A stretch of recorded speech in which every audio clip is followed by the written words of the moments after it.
Are you a healthcare professional looking for a trusted concussion resource?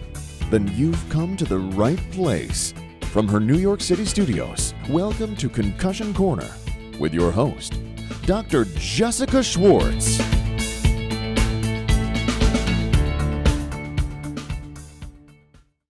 now, a word from our sponsor. Did you know that sport helmets are rated on a 5-star system similar to cars? And the safest helmets have nothing to do with price, brand, or availability? Since 2011, Virginia Tech researchers have been providing unbiased helmet ratings that allow consumers to make informed decisions when purchasing helmets. The helmet ratings are the culmination of over a decade of research identifying which helmets best reduce concussion risk. This work is done as part of Virginia Tech's service mission and is 100% independent of any funding or influence from helmet manufacturers. Our mission at Concussion Corner is to expose you, the listener, to trusted spaces in the concussion arena that translate to clinic next day. Please visit the Virginia Tech Helmet Lab website in our show notes or at bit.ly/Virginia Tech Helmets and spread the word to aid in lowering concussion risk in your community. Thank you for tuning in, and let's begin the show. Welcome to Season 4 of Concussion Corner. My name is Dr. Jessica Schwartz, and I'm thrilled to have Dr. Becky Bliss with us today. Dr. Bliss is a clinical assistant teaching professor in the Doctorate of Physical Therapy program at the University of Missouri and is board certified in Neurological Physical Therapy. She holds her certificate in Vestibular Rehabilitation from the American Physical Therapy Association, as well as an Advanced Vestibular Certificate, and is an impact-trained physical therapist. Dr. Bliss graduated from Ithaca College Department of Physical Therapy with a combined undergraduate and graduate Master of Physical Therapy in 2001. She completed her doctorate in physical therapy from Des Moines University in 2014 and her Doctorate of Health Science from the University of Indianapolis in 2019. Dr. Bliss has been actively practicing in the field of physical therapy for 19 years, with specialization in concussion management since 2006. Her research interests include dysfunction of the vestibular ocular reflex following mild traumatic brain injury, as well as early detection of impairments that lead to post-concussion syndrome, and currently has several active studies specific to higher level motor control deficit identification in the sport athlete. Dr. Bliss is active with the Academy of Neurological Physical Therapy and is currently involved in the Knowledge Translation Project related to evidence-based practice at MU Health. Hey, Jess, it's great to be back. It's great to be back too. And, we were just talking, I wanted to let the listener in, deja vu moment for you right now. But I just wanted to let the listener in, like we had a little conversation before and we were talking about how this is a conversational podcast and hopefully this translates well over to others. And, when folks ask me, a lot of folks don't realize, but that's actually why I started the podcast. So I wanted to just bring it up so people can kind of hear. I was having these awesome conversations all over the world with folks like yourself who are not only passionate about what we do, but also really good at it. So I really hope that this translates over, for next day knowledge translation, to kind of break down the stigma of brain injury and concussion, and to really highlight, folks that are really doing wonderful things like yourself. So thank you so much for coming back on. Yeah, no, I think the best conversations happen in that moment rather than that formality of things. So no, I think it's great what you're doing, Jess. Thank you so much. I appreciate you so much. So, we had some great conversation, but I want to highlight, we finished off with talking about your CSM presentation in episode 1. I just wanted to also touch base on that to kind of carry that over for our listeners that haven't tuned in. All the show notes will have all the old podcasts in there for you if you're just tuning in now for the first time. But we were talking about your, the chronic pain and fear avoidance conversations you were having with your chronic concussion patients. And who was your partner in CSM? Jeff Bridges. So with Jeff Bridges, and this is why these conversations have to happen in these free open access medical education. So the hashtag is FOAMED. The emergency medicine physicians actually formed this whole movement that they have sold out conferences all over the world.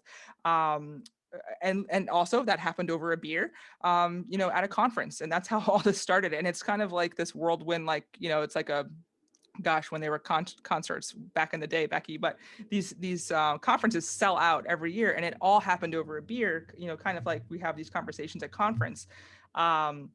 So the importance of having this conversation between you and I, open air on this podcast, is that when I formed the program over at Evidence in Motion, which wrapped up in 2018, we actually had 6 weeks of therapeutic neuroscience education as the prerequisite for our concussion students that I designed into the curriculum.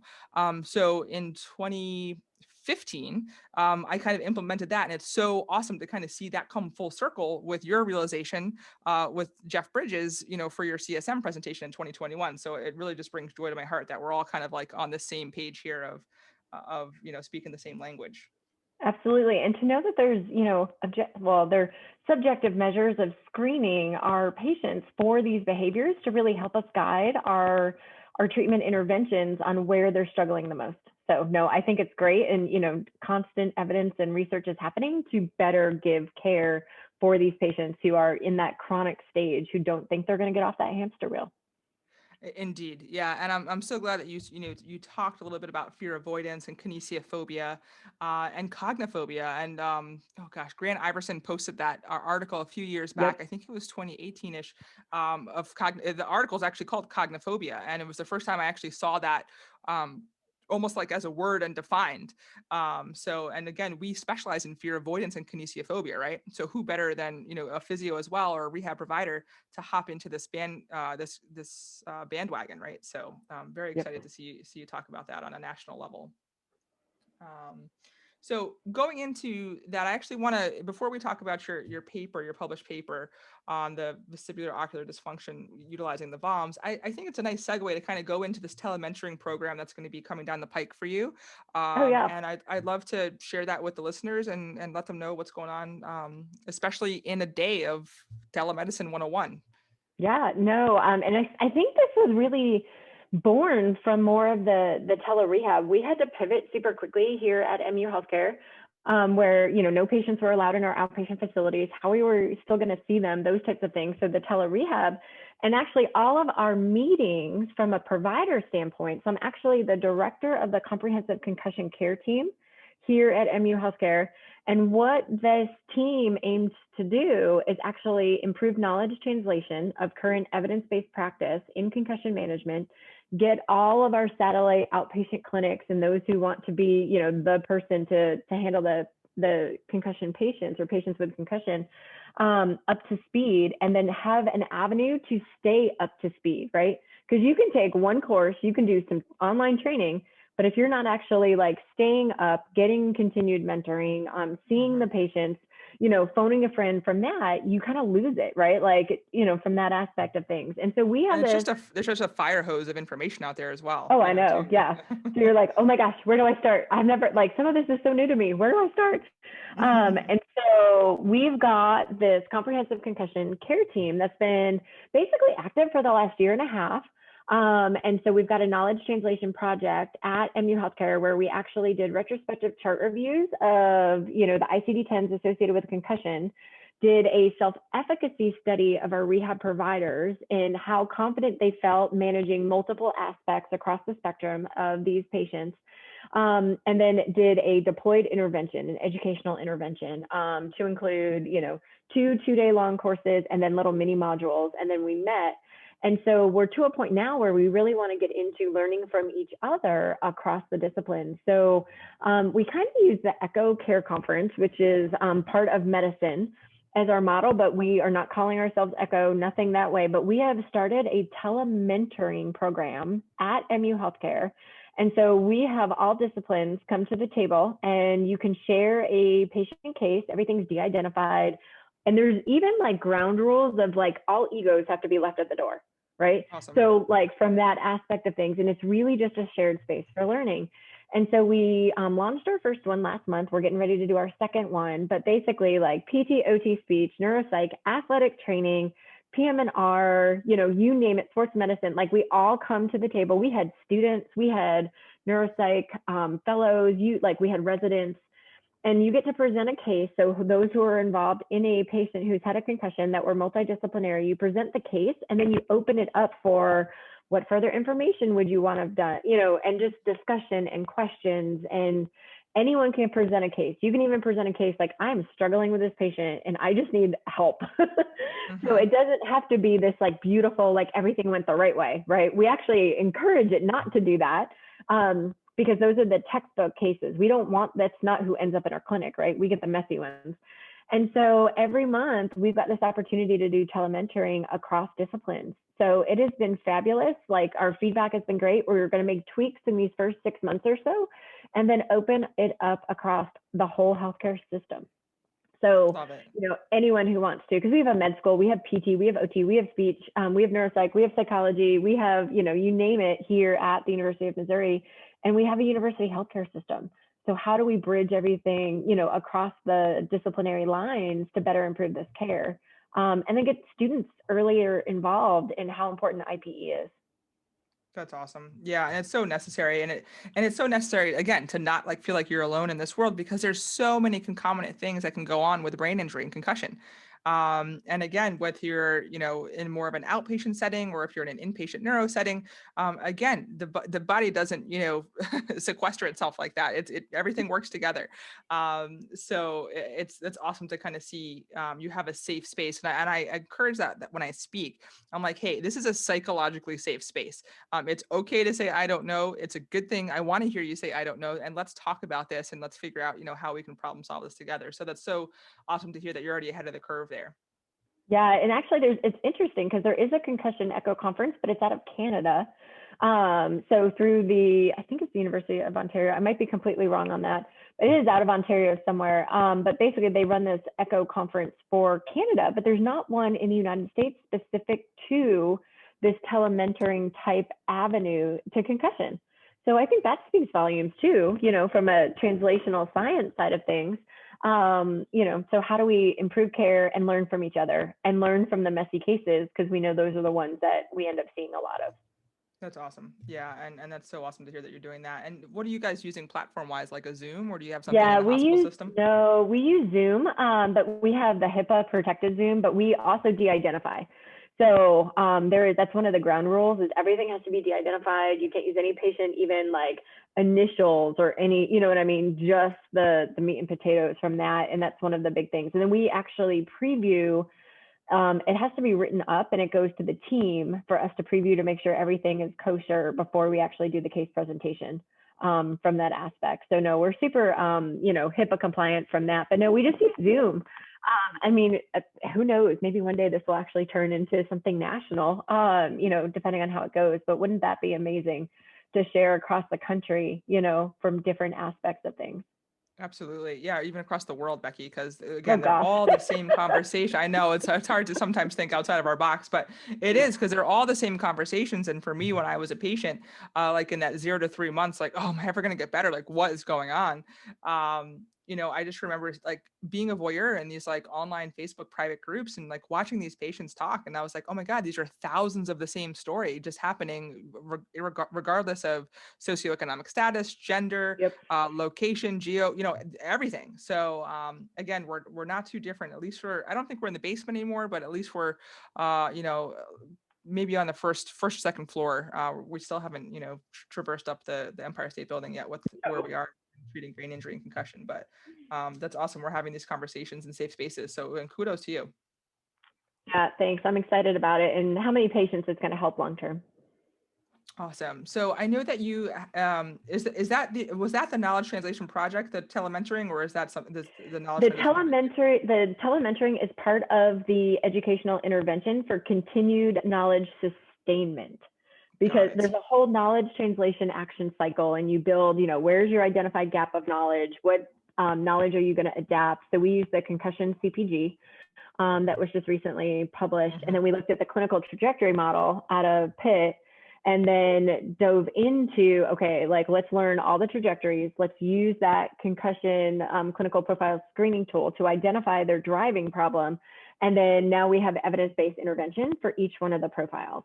And so now all of that was like deployed. So all of our therapists are up to date on that. And then now how do we sustain the knowledge so that, if you go 6 months without seeing a patient in one of our like rural outpatient clinics, you haven't lost everything you've gained.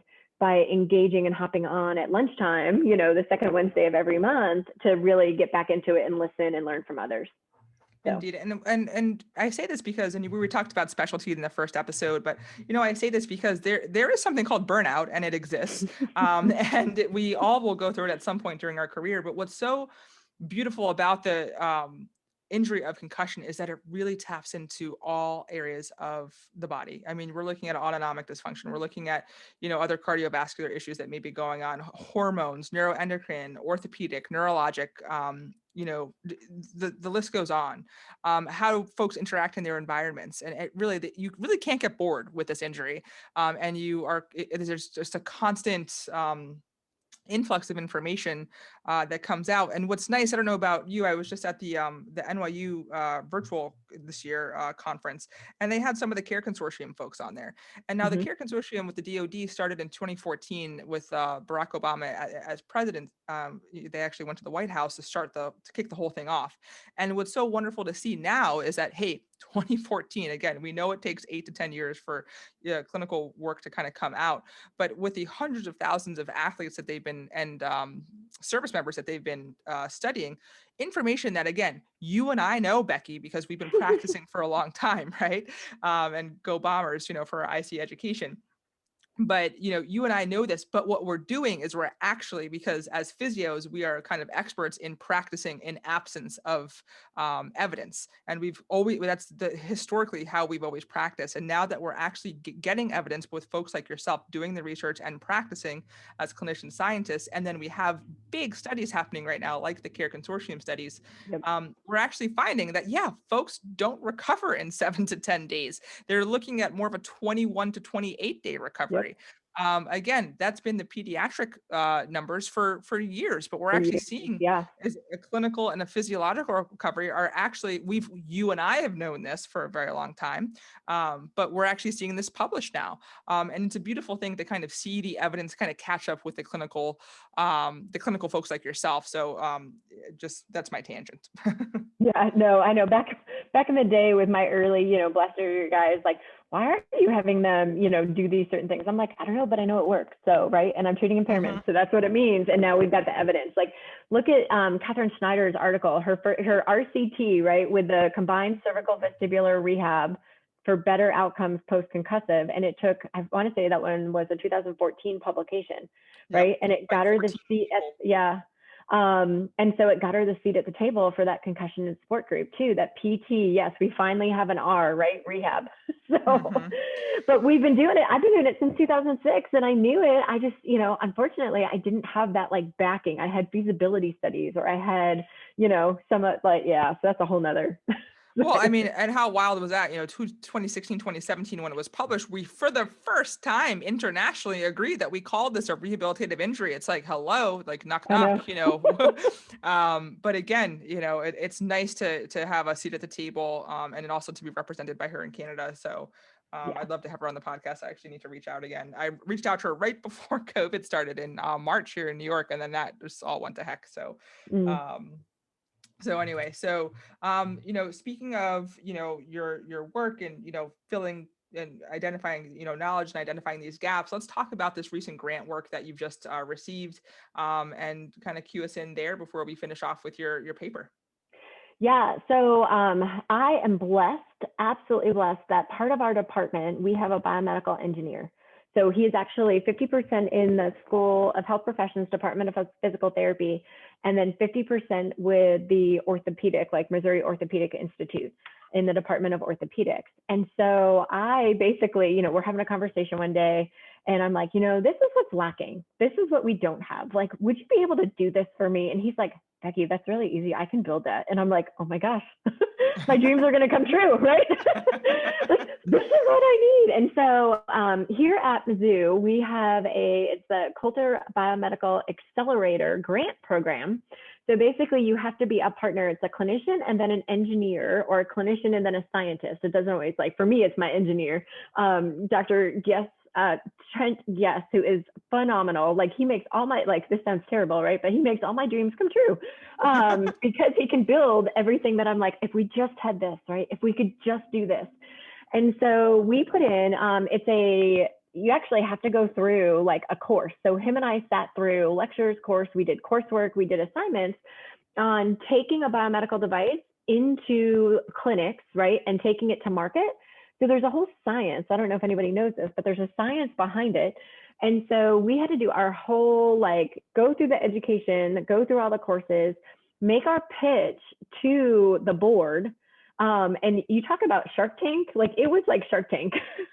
You've got, they are like, well, what about this? What about this? Did you think about this? Like, what about this? This is a limitation. Like, you don't have, and we're like, I'm like, oh my gosh, this is like rapid fire. But at the end, we actually pitched this product idea, and we got our first funding. So it's a $50,000 startup funds for a grant, and then we've got some couple other grant applications for follow-up funding to continue the project. But basically, we are looking at building and validating a portable, accessible, affordable, objective measurement tool that is beyond the static like balance assessment.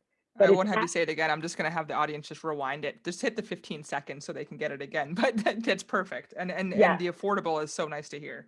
Yeah, it's portable, accessible, meaning that portable meaning it can go anywhere. So it can go on the sidelines. It can go into the sports medicine clinic. It can be in the PT clinics. It can be in the training room. Accessible, right? Mm-hmm. Objective measure. So having normative data as far as like an integrated system, as well as the affordability. And the big selling point for us, and what my big thing, I've been in the clinic, right, for the last almost 20 years. I'm still in the clinic. When it comes down to if you're working for a one-person private practice versus a big healthcare system, it comes down to affordability, right? Mm-hmm. And how am I gonna like write my ROI, my return on investment pro forma to pay off this piece of equipment that I think is the best thing? And so when looking at that, our price point, and that's where Trent comes in and says, well, I can do it for this. And I'm like, what? I've been robbed the last how many ever years that I bought all these like expensive pieces of equipment and force plates and, those types of things. But, our cap is $1,500. We actually did a survey of over 100 rehab professionals across the country. Like, what's the price point, right? That you would actually want a piece of equipment and that you would actually buy it if you could. And that price point was between $1,500 and $2,000. And that was across, all settings to include collegiate athletes from that aspect of things, for some of the D1 schools and things. And so, our price point is $1,500. That's what we're aiming for. Right now, we're in the midst of data collection and validating, and everything's looking beautiful. And obviously, I'm tied for my intellectual property not to be able to talk too much about it. But the fact that, like, can we give something that can go across the spectrum of care, like the continuum from on this like baseline, on the sidelines, immediate, instead of the SCAT-5, right? And the SCAT-5 is very well validated in things, but there's people that can blow through, like our higher level elite athletes, the SCAT-5, and return to, the game with no problems. But is there some underlying higher level neuromotor control mechanisms, which involve dual, triple tasking, impulse control, go, no go, reaction time, postural sway, vestibular spinal reflex, like putting all of this together in a platform to really see, are they ready? Like what we talked about in the previous episode with episode 1 with the, like, how do we know they're ready, right? From a tactical athlete aspect of things, but how do we know that all full functioning, all cylinders are a go from that aspect of things? And so that's kind of like the work, and we're just getting started and dabbling and super excited about it. Obviously looking for continued funding. So just putting a plug out there for that. Absolutely. Put it out there all you want. But all of our early data is awesome. And our testing protocol is showing some really great things too. That is a little bit, not what we're commonly used to. Oh, that's awesome. Well, I'm so excited to see where this goes, and we'll definitely bring you back on when all this goes live, or if you have some data that you can share. So I'm super pumped to kind of be in the know, and it sounds like you're hitting the nail on the head with what we all need in clinic. Again, we all paid for that $100,000 machine to measure quad and rotator cuff strength back in the 90s, and we all went bankrupt. Yes, the Biodex. I was trying not to put it out there, Becky, but yes. So no, it's all good. We only speak positively, but again, as that was great for research and everything like that, but it was sold in the clinic to get folks back functionally, and we know that's where clinicians really are the bread and butter of creating creating innovative plannings for rehab plans for our patients. But yeah, definitely, accessibility is huge. And again, even as a resident, my boss at the time, I wanted to get a black foam roller. Okay, I did a lot of black foam rolling work in the clinic as a new resident in ortho, and he looked at me, and I've never been asked this. Now this is not because I'm a single child, an only child. I was just yeah, he was totally shocked. He's like, well, why do you want that? And I'm like, in an outpatient ortho clinic, so I'm like looking at him like he had three heads. And I was like, I'm sorry, what do you mean? I was trying to be as polite as possible. He's like, well, why do you want that? Why do you want? I was like, I will use it with all my patients. But he said, why? And again, when you run your own clinic and you pay for your own things out of your pocket as a private practitioner myself now, it makes so much sense to be able to have accessible, objective tools and measures that you can take with you. So it's super pumped that you guys are already ahead of the curve in planning, and it's not going to be this like 6 by 8 foot piece of equipment that you can use for one thing. So I'm really pumped to see where this goes. And I think if we look at what's currently out there for our current objective measures, a lot of them are subjective. If we're looking at just think about the SCAT5 and the modified BEST that's on there. Yeah. You know what I mean? Well, we already know about some of the psychometrics and, inter-rater reliability and things like that.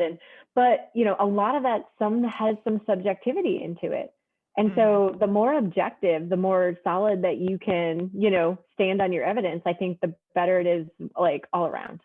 Yeah, and it's cool. I think the listeners will also tune into Dr. Kelsey Brick from her PhD, where she was finding actually initiation issues with gait, post-concussion for her thesis. So again, I think all of this is going to kind of come together in the next 5 to 10 years really beautifully with all the data that's going to be put out. And I hope that you're going to be a part of that storytelling with your objective data. Yeah, right. Okay, so as we have a few minutes left here, we have about 5 minutes left. Let's highlight your paper. Let's give folks something that they can, that's tangible. I think it's actually free open access too, so even better. From the International Journal of Sports Physical Therapy. The paper is called Knowledge of Vestibular Ocular Dysfunction and Utilization of Vestibular Ocular Motor Screening, also known as the VOMS, Components Amongst Professional Sports League Athletic Trainers. So I would love for you to highlight that with your work with Dr. David Carr, a PhD and athletic trainer. So it's always nice to see us crossing the bridge with our AT fellows colleagues. Yeah, absolutely.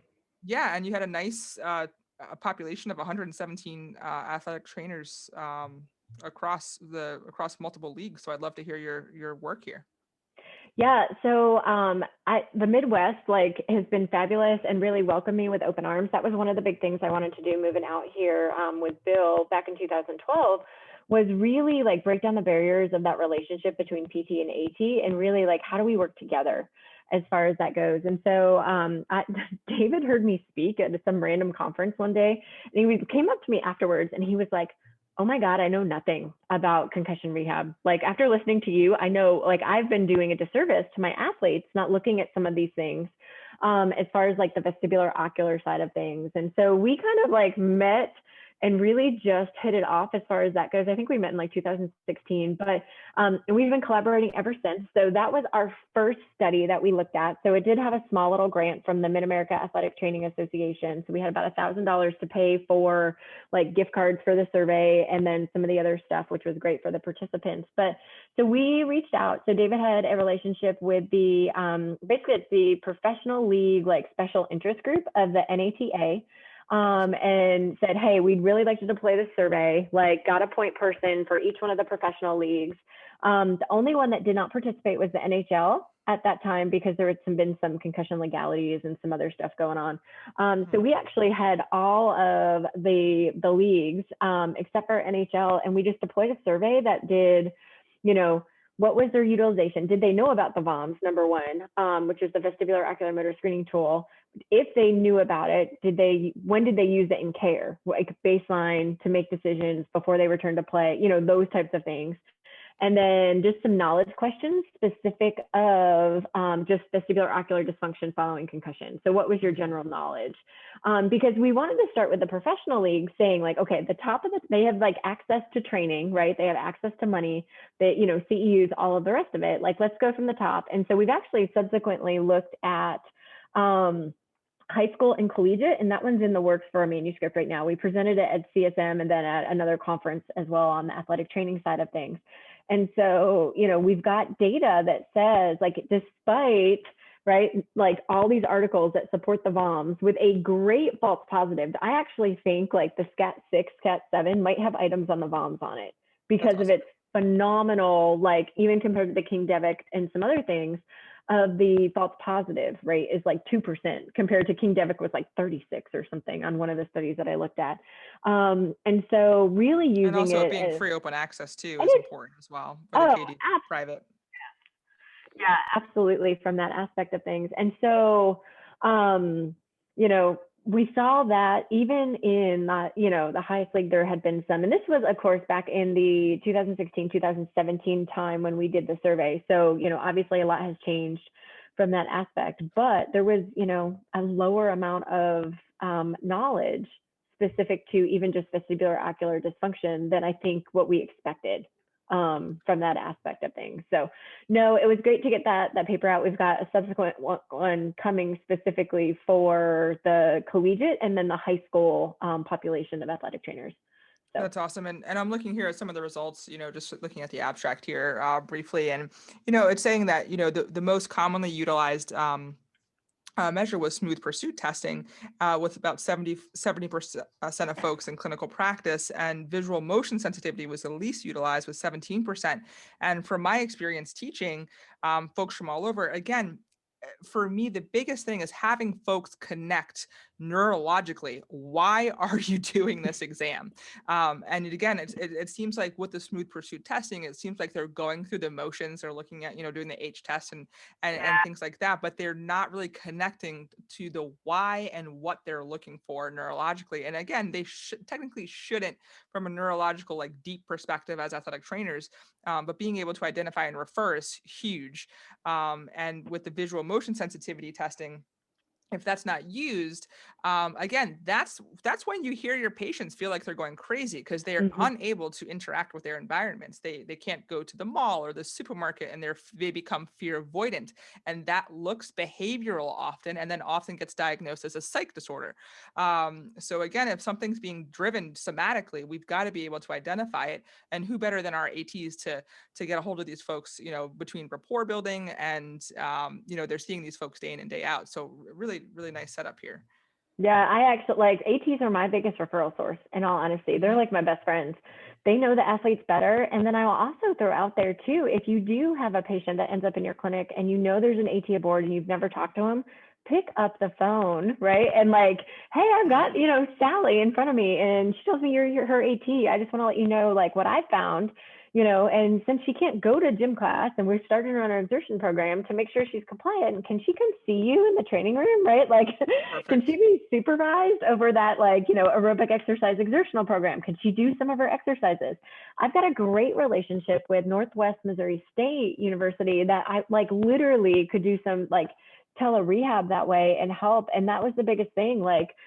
They would do a ton of their exercises that were supervised, and then I knew it was getting done. So guess who was getting back to sport faster because they were compliant with their exercises.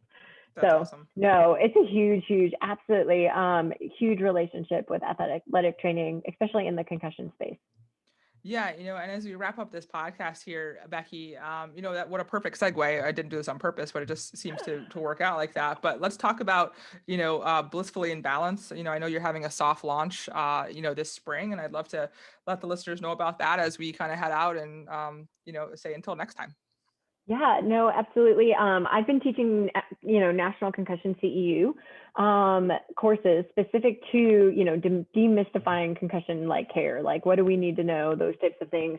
And so, lots of people have asked hey, would you come to our facility? Would you do this? Would you do that? And then with everything specific to COVID and CEU is really changing, as we talked about with CSM going virtual, lots of people are looking for ways to do it. And so, we're going to launch, my husband and I, he's kind of the business side of things, makes everything work. And it's a person who are hey, these are my ideas, make it come true. Right. And so I've got great people in my life. And so, but the big thing is offering, we're going to start with just PT and AT to start with, and then branch off because it takes a little bit, obviously, for all the CEU. But we have got a business launching March 1st. We're going to open up for our first hybrid course. So 6 asynchronous hours that you complete on your own, all pre-recorded handouts, videos, those types of things, to really digest the info. Because if you've ever been to a brand new concussion CEU, and this is the first time you've had it, like, you get overwhelmed. Trying to stay up. So letting it really happen like on its own, and then doing a live 6-hour live webinar to take down the application piece.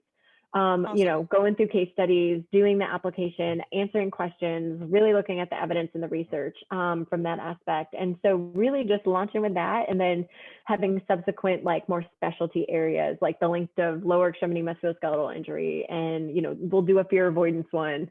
We'll do all sorts of different little spin-offs in order to just really, my passion and goal is to translate evidence into practice and really be a part of that translational science piece, so that we can provide the best care and the best, up-to-date evidence care to these patients. Awesome. Yeah, I'm super pumped, and we'll definitely have links to all that in the show notes for our PT and AT friends and colleagues that want to come learn from you. I think it's a wonderful opportunity, and people should do that.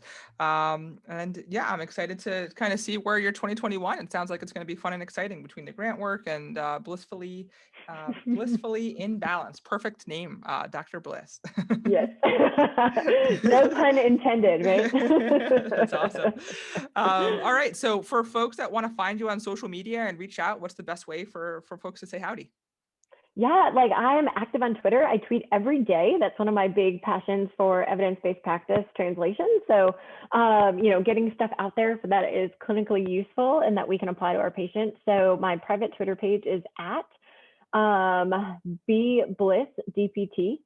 And so feel free to reach me out there. And then obviously my email is, I'm actually going to give my Blissfully Imbalanced one, Jess, if that's okay. It's Becky at blissfullyinbalance.com is probably the best way to reach me that way. So. Sure. They got all your emails now. If they want to really Yep.